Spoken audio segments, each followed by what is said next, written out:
with high praises of Kobe Bryant, who became the first NBA player to have 2 jerseys retired by the same team last night at the Staples Center. 20 years with the purple and gold, playing in 7 finals and earning 5 rings. Stephen A., is Kobe the closest thing to his airness on the court? I think so. I mean, just because the style mirrors it and what have you. Now, he's never going to get the edge over MJ in my mind, and I've had this conversation with Kobe to his face. The blowout loss to the Pistons in 5 games in the NBA Finals where they got annihilated. The blowout 39-point loss in the Game 6 closeout against the Boston Celtics in those finals. That resonated with me as well because I never saw that happen on the world's biggest stage for Michaeal Jordan. That's where it resonates with me. Now, Kobe is that guy. He's that guy with that killer instinct. He had that kind of game. He had that kind of assassin mentality, and he was merciless in terms of demoralizing you and cutting your throat out. But in the end, he doesn't eclipse Michael. But is he the closest? Yeah, because everything he did was in an effort to mirror or eclipse what Michaeal Jordan had done. Michaeal Jordan was the target that Kobe was aiming for. He was unapologetic about it in every way, to everyone, including Michaeal Jordan. And that's why it's all right to make those comparisons. Yeah, Kobe Bryant is the closest to Michael in terms of the actual game, of course, and that was Steve Kerr's point.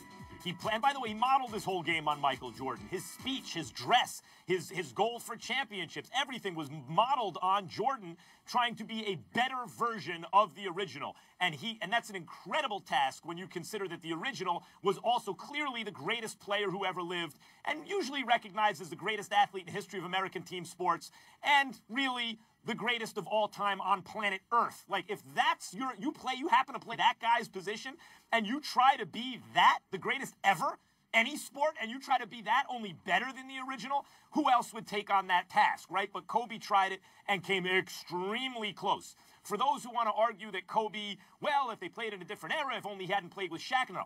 When you look at it and you dig and you start to adjust for errors and you start to account for everything, the most advanced analytics, the eyeball test, the measure in terms of championships, if you talk to teammates who they shared, by the way, or contemporaries rather, who were played with Kobe and watched Jordan and everything, they will all tell you Jordan was a little bit better. Jordan's the greatest ever. But Kobe came, as I said, perilously close. I think we shouldn't conflate the idea on the one hand of being the most like someone with, on the other hand, having as much value as someone. So Kobe is most like Jordan in terms of his game, his size, the position, everything. But LeBron is closest to Jordan in terms of value. On the all-time list, Jordan's 1, and the next time you get to a non-big man, although at LeBron's size, you can almost argue he doesn't play like a big man, but he is like Karl Malone's size, right? But the next time you get to a non-back-to-the-basket rim defender with post moves, big, however you want to define that, the name is going to be LeBron.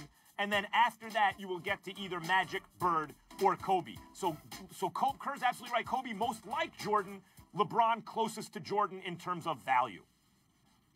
What do you mean in terms of value? And when you say LeBron eclipses Jordan, I'm sorry, LeBron eclipses Kobe. Eclipses Kobe, I meant. I'm sorry. What do you mean by that? What do you mean eclipses him in value? What are you talking about? He's going to be higher on the all-time list. If you had to pick one or the other, you're starting a team, you're going to take LeBron. As you point out, a lot of that has to do with LeBron's superior size, which is true. He's 6'8", 250 plus.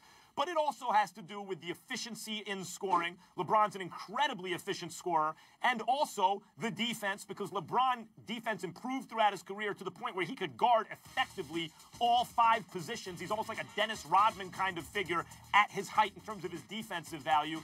And in addition to all that, he has the passing game of a Magic or a Bird, the kind of passing game, the genius for passing that Kobe doesn't have. So I'm talking about in value, the one who brings you the most wins or the closest to a championship all by himself, the one who fits in best on the most different kinds of team, the one who's going to be ranked higher on the all-time list. Value. Jordan's 1, then the question is, where does everyone else fit in? LeBron is going to end his career as the first non-big you mention after Jordan, and Kobe will fit in with Bird and Magic somewhere below that. Well, the reason why I asked the question is because I think that while you're right, we need to understand why. There's a lack of appreciation for Kobe in this respect. Kobe played with Shaq, so because 3 of those rings came with Shaq, that's going to be held against Kobe to some degree, which almost justifies why he had this insatiable appetite to prove himself away from Shaquille O'Neal. He didn't want to pair with him for the rest of his career because he didn't want to be, identified with just him. He wanted to establish his own aura of invincibility and what have you. But the other thing also is that we don't take into account what LeBron did. LeBron didn't win a title until he joined Dwayne Wade and Chris Bosh. He didn't win a third title until he joined Kyrie Irving and made sure he got Kevin Love to come from Minnesota as well. And so when we pay attention to those kind of things, as great as LeBron is, we also act too much like it's just LeBron, LeBron, LeBron. But LeBron was very adroit, very skilled, very smart in who he decided to join forces with.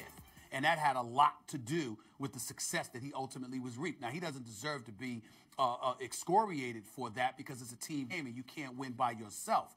But he went about the business. He didn't inherit anything. He put himself in a position as a free agent where he went to in Miami. He came back to a situation in Cleveland that was conducive to winning. He stayed within the Eastern Conference throughout his career because it's been considerably weaker than the West for pretty much the last decade.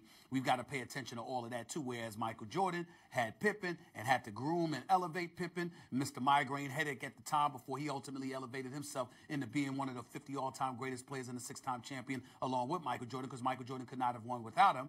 And in Kobe's case, he got Pau Gasol that came on board. You still had Andrew Bynum, Lamar Odom, and all of those other guys. But LeBron had his crew of individuals as well, and it proved to be very, very beneficial to him. But we don't bring that up nearly as much as we bring it up with Kobe.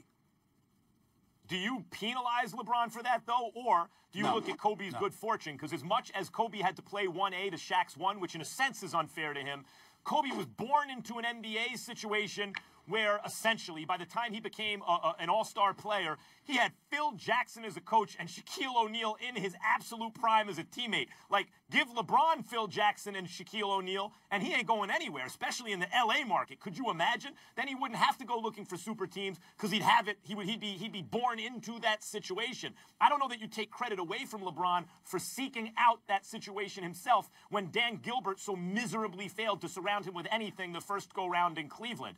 And as much as it took away a little bit Kobe's shine, seeing all that he could do playing with Shaq, in another sense, he's playing with a prime Shaq, and he's in his prime. That's, in terms of how high each guy's talents are pitched, there may never have been, or since, a combination like a prime Shaq and a prime Kobe.